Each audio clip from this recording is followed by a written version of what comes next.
Hi, this is Justin Coletti of SonicScoop. Thanks for joining me for this week's episode of the SonicScoop podcast. You may recognize I'm in a different space than usual. I've just moved into a new house, new studio, still kind of getting the fine-tuning of this studio going and thinking about building out a new one. Maybe that'll be the topic of something new coming up. But for right now, we're going to be going deep into a topic that's all about depth. We're going to be talking about depth, how to get more depth in your mixes. And when I talk about depth, we're not just talking about, deep as in low. We're talking about depth like front to back. And this is one of the last things that I think a lot of people master when they first get into audio and music production. And I'm going to give you a few key guidelines as to how to get more depth out of your productions.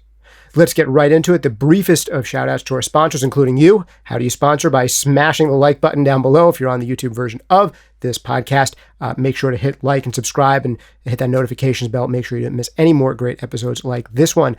Also, you can, if you're on the audio-only version, consider giving us a 5-star rating and review. It really does help spread the word.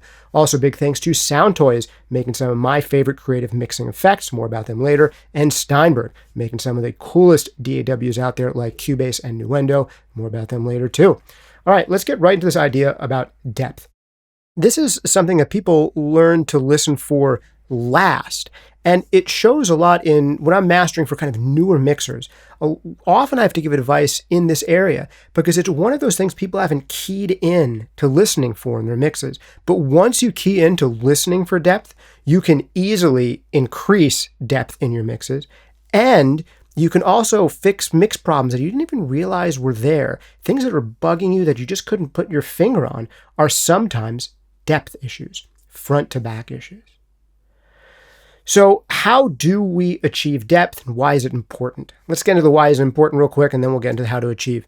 Why is it important? Well, really great hi-fi sounding mixes and masters are often three things. They are tall, deep, and wide. We've talked a little bit about how to get wide mixes on this channel. I'm an advocate of starting with the LCR approach, the left, center, right approach, and you can find a podcast episode where I talk about that a little bit.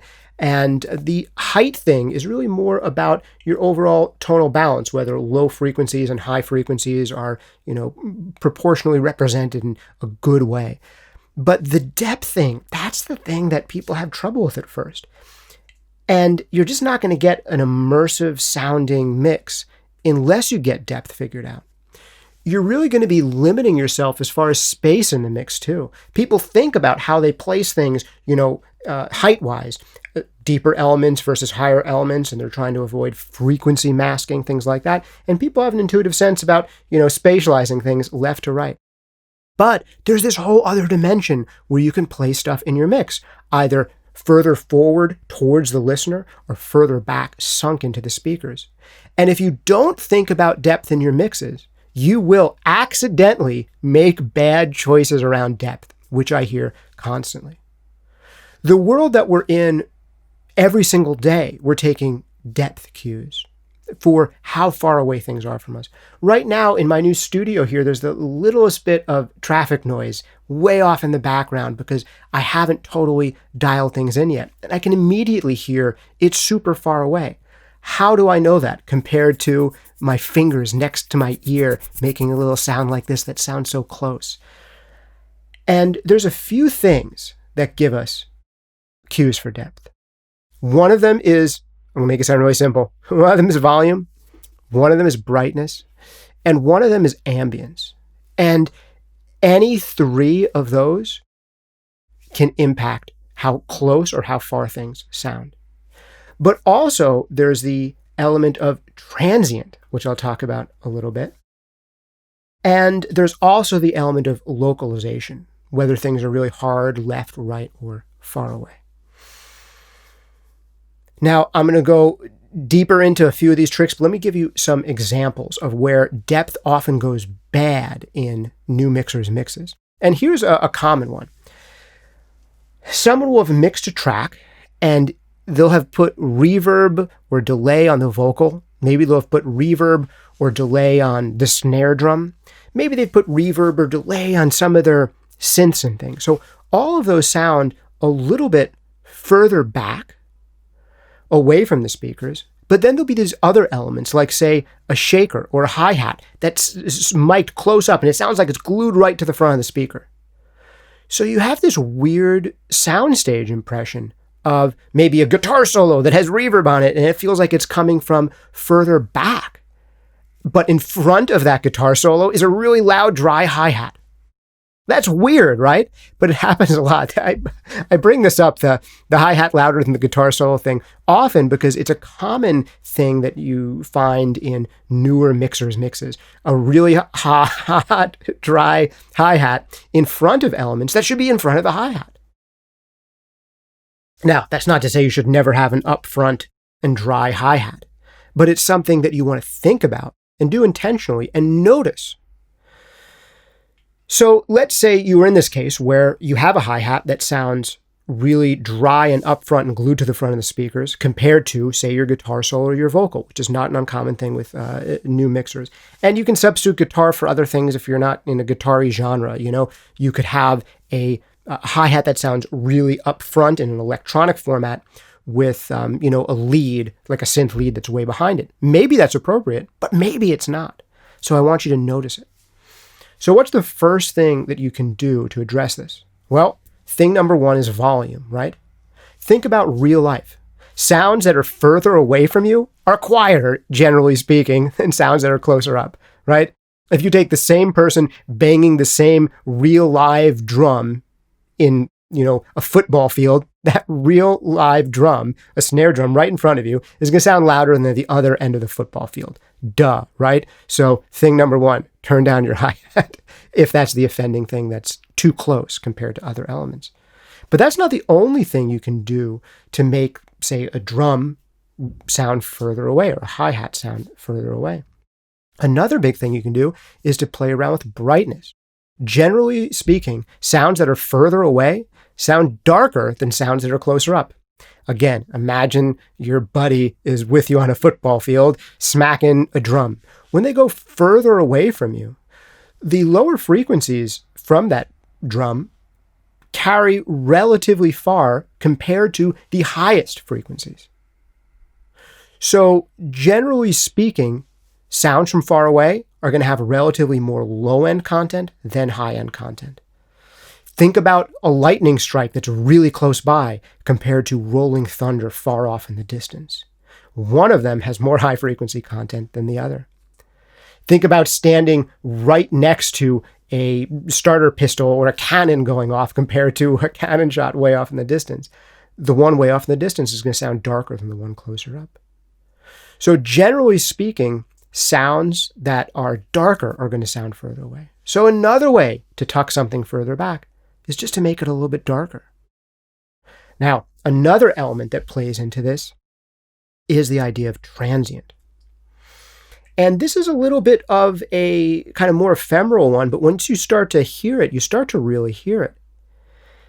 And this is that sounds that have a lot of transient, a lot of initial impact and articulation will generally sound closer than ones that have the transient smoothed off more. And you can think about this in terms of compression. One of the things I talk about quite a bit on this channel is learning to hear compression. And one of the first things that I recommend people listen for is the difference in what a slow attack time sounds like compared to a fast attack time. And the second thing I recommend listening for after that is what a fast release time sounds like compared to a medium or long release time. But generally speaking, if you have a slow attack time that lets through a lot of attack, a lot of initial punch, a lot of initial transient, those sounds are going to feel like they're jumping out of the speakers at you, like they're really coming at you. Relative to a sound that has a really fast attack time, a compressor with a fast attack time that's smoothing out the transients, that's going to sound relatively further back into the speakers. So that's another factor you could play around with. And then after that, there is the obvious factor that people go for of reverb delay, ambient effects, things like that. And this is a factor in depth, but it's not the only factor. And there are ways to make things sound relatively closer or relatively further away using reverb or delay. Let's take a reverb example real quick. Imagine you're in a church with someone who has the drum. We're in a big cathedral, right? And they're standing right next to you and they smack that drum. You're going to hear the initial impact of that drum very close up and kind of uncolored by the space around you. But then you're later going to hear the reverb off of that drum. It's not necessarily going to be dramatically later, like an artificially long pre-delay, but there's some separation where you have maybe a little bit of dry sound followed by the reverb, and that will make things sound like they're in a big space, but relatively close. Compared to if the sound and its reverb reach you at the same exact time, that's going to, relatively speaking, push things further back into the mix, further back into the speakers. Or even more so if somehow the reflections reach you before the initial impact. I guess that would sound super weird and super far away, but that would be a very uncommon thing to hear in music production or in real life. So there you go. I think you have a few good ideas for how these things are handled, but I also want you to think about how just because you have a really long reverb time or a really long delay, that's not necessarily going to make something sound super far away relative to a short reverb time or a short delay, because a short reverb time or a short delay where the ambient sound is arriving at almost the same time as the initial impact, it's possible in that context for the thing with the shorter reverb time to sound further away than the thing with a longer reverb time. And what matters here is proportion, right? How loud the dry signal is compared to its reverb. How soon the dry signal arrives compared to its reverb. If you want to make a snare drum still feel upfront and clear and present, but have a lot of ambience on it, a good way to do that is by setting a longer pre-delay on that reverb. So these are some of the things to think about when it comes to depth. And just having this conversation and starting to think about depth, to actually pinpoint each element in your mix and say, how close or far away does it sound? That's big. Because a lot of people, especially early on, don't start to think in those terms. But I'll tell you what, your favorite, deepest, most immersive, most impressive sounding mixes that you love the sound of, chances are they're playing around with depth in an interesting way, and at least conscious of it, and at least making good choices about depth.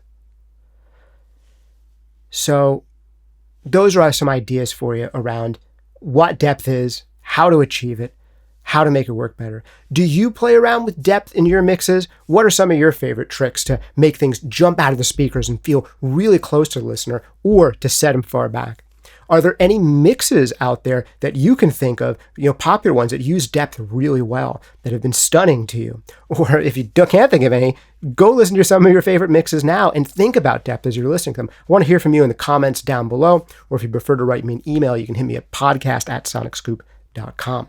I hope this one has been useful for you. This has been Justin Coletti of SonicScoop.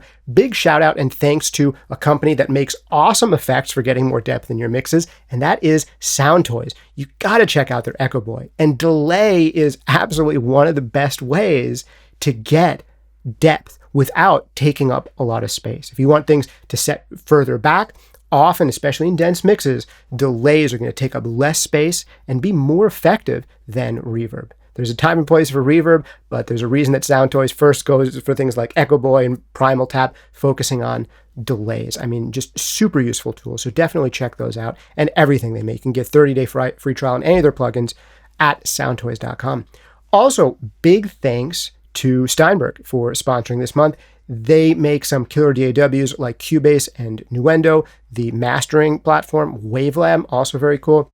Dorico, the music notation software. Definitely check them out, steinberg.net.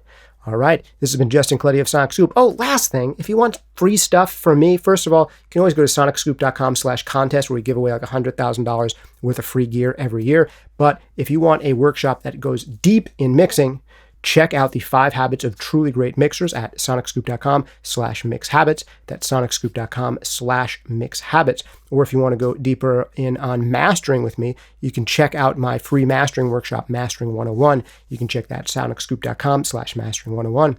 That's sonicscoop.com/mastering101. Thanks for joining me. Thanks for hanging out with me. This has been Justin Coletti of SonicScoop. See you next time.